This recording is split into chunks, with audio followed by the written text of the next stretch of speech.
আসসালামু আলাইকুম, সুমাইয়া সাব্বির ডেইলি ভ্লগে সবাই কেমন আছেন? সবাইকে সুস্বাগতম। প্রথমে আমরা ভিডিওর ইন্ট্রো দেখে বুঝতেই পারছেন যে আজকে এখন আমরা নাটোরে। হ্যাঁ, আজকে আমরা সবাই মিলে সেই বিখ্যাত ভাইরাল শাড়ি পরে সবাই মিলে নাটোরে ঘুরতে বের হইছি আরকি। তো নাটোরে প্রথমে আমরা স্টেশন গেছিলাম, আর স্টেশন থেকে আমাদের যাওয়ার প্রোগ্রাম ছিল আরেক জায়গায়। আর যেহেতু স্টেশনে গিয়েছি তার মানে বুঝতেই পারছেন হয়তোবা সবাই মিলে আজকে রেল ভ্রমণে যাব। তো আমার ভিডিওগুলো আসতে ইদানিং দেরি হচ্ছে, কারণ আমি বেশ অনেকদিন হলো খুব ব্যস্ত ছিলাম, এজন্য আমার পেজে ঠিকমতো রেগুলার ভিডিও আপলোড করতে পারি নাই। তো এখন থেকে চেষ্টা করব যেন সবগুলো ভিডিও একসাথে হয়। এখানে আমাদের ইমরান ভাই আর কি সবাই মিলে বলছিল যে এপাশে সবাই সুন্দর হয়ে দাঁড়ান, সবার একটা করে সুন্দর করে ছবি তুলব। তো এগুলো হচ্ছে আমারই সব বান্ধবী বলেন বা ফ্রেন্ড সার্কেল বলেন বা কলিগ বলেন, সবই এক জায়গায়। তো সবাই মিলে প্রোগ্রাম করে এখানে আর কি আমরা শাড়ি পরে বের হয়েছিলাম। তো মোটামুটি আমরা বেশ কয়েকজন একই রকম শাড়িতে ছিলাম, আবার বেশ দু একজন আলাদাও ছিল। তো হঠাৎ করে হুট করে প্ল্যান আর কি, আর হুট করে প্ল্যান দেখে হয়তোবা ভাবিনি এরকম করে আমাদের যাওয়া হবে। কিন্তু দুঃখের বিষয়ে আমরা স্টেশনে গিয়ে দেখি স্টেশন ফাঁকা, ট্রেন নাই, ট্রেন অনেক লেট। আর যেহেতু আমাদের হাতে সময় এত ছিল না, তো সবাই মিলে ভেবেছিলাম যে সান্তাহারে যাব, কিন্তু সান্তাহারে আমাদের যাওয়া হয় নাই। তো যার কারণে আমাদের প্রোগ্রামটা ক্যান্সেল করতে হয়েছে, এবং প্রোগ্রামটা ক্যান্সেল করে আমরা অন্য জায়গায় গিয়েছিলাম। আর এখানে আমাদের আরেকটা বেবি সে বসেছিল, আর সে মানে ভাব নিচ্ছিল যে সে ভিডিওতে আসবে না, কিন্তু একটু পরে দেখেন তার ভাব চলে গিয়েছে। তো এখানে আমরা সবাই মিলে পুরা স্টেশনটা ঘুরে ঘুরে দেখছিলাম, আর নাটোর স্টেশনটাও দেখতে খুব ভালো লাগছিল। আর এটা হচ্ছে স্টেশনের চারপাশের আশেপাশের আর কি ভিউ। আর বেশ অনেকদিন পর নাটোরে যাওয়ার কারণে বেশ ভালোই লাগলো।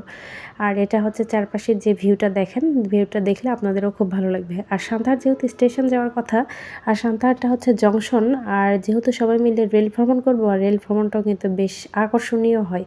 তো এখানে সবাই মিলে ছবি টবি তুললাম, তুলে আর কি সামনের দিকে যাব, গিয়ে আমরা ওভারব্রিজের দিকে উঠবো। ওভারব্রিজে উঠতেও আমাদের বেশ ভালোই লাগবে।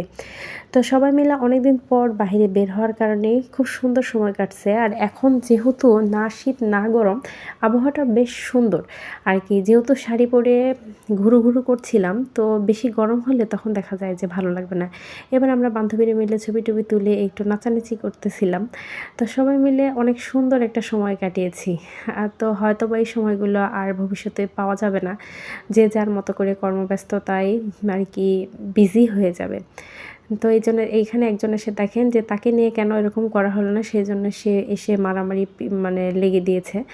তো সবাই মিলে ছবি টবি তুলে আমরা সামনের দিকে আগাচ্ছি, এবং সবাই বলছিল, এবং যে ও ব্লেজার পরেছিল এজন্য বলছিল আমার সাথে চলতে গেলে ব্লেজার লাগবে। তা আমি আবার বললাম ব্লেজার তো নাই, আর ব্লেজার পরে যাবোই বা কোথায়। ত্বকে কিন্তু ব্লেজার পরে বেশ মানিয়েছে এবং বেশ সুন্দর লাগছিল, এবং ওর চুলগুলোও খুব সুন্দর, যার কারণে আমরা সবাই ওর চুলে হাত দিই, আর ও খুব মানে ডিস্টার্ব ফিল করে। হয়তোবা জীবনের এরকম এগুলো স্মৃতি হয়ে থাকবে, জানি না আর হয়তোবা কখনো কারোর সাথে দেখা হবে কি না। কয়েকদিন পরে আর হয়তো দেখা হবে না, যে যার জায়গায় ফিরে যাব আর কি। আর হয়তোবা বেশ কয়েকটা দিনই একসঙ্গে আছি। তো এখানে আমরা হচ্ছে উপরে উঠে যাচ্ছিলাম, আর এখানে স্টেশনের এই সিঁড়িগুলো অনেক ফাঁকা হয় ওভারব্রিজের, আর উঠতে কিন্তু আমার বেশ ভয় লাগে। তো এখানে বান্ধবীরা মিলে উপরে উঠে আরও কিছু ছবি তুললাম, স্মৃতি করে রাখলাম আর কি। আর উপরে থেকে এই লোকেশনটা দেখতে কিন্তু আরও দেখতে মাশাআল্লাহ খুব সুন্দর লাগছিল। আর আবহাওয়াটাও বললাম যে শীতের হালকা হালকা, আর বের হয়ে দেখতেছি মনে হচ্ছে চারিদিকে একটু একটু কুয়াশা পড়ে আছে। তো যেহেতু প্ল্যান ক্যান্সেল হয়ে গেছে, তো সেই জন্য আমরা ভাবলাম অন্য একটা জায়গায় যাব। তো এই ভিডিওটি আরেকটা পার্ট 2 থাকবে। তো যেহেতু ভিডিওটা অনেক বড় হয়ে যাবে, সেজন্য